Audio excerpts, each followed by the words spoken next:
ఏపీలో మార్పు ఉపాధ్యాయులతోటి మొదలైందని Janasena MLA RN Srinivasulu అన్నారు. గత ప్రభుత్వంలో ఉపాధ్యాయులు ఎన్నో ఇబ్బందులు పడ్డారన్నారు. సకాలంలో జీతాలు కూడా అందక ఇబ్బందులు పడ్డారని తెలిపారు.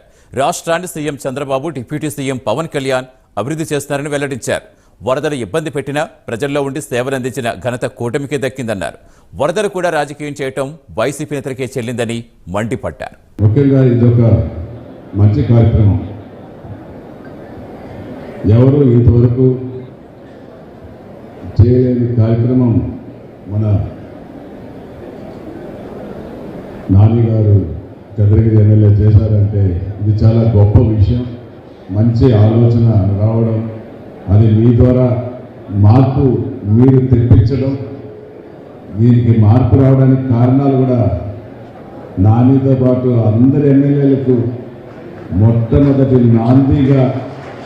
నాందిగా మీరు మొదలుపెట్టారు. అది ప్రతి ఒక్క ఎమ్మెల్యే కూడా గుర్తించుకోవాలి, వాళ్ళ మనస్సాక్షి వాళ్ళు గుర్తించుకోవాలి.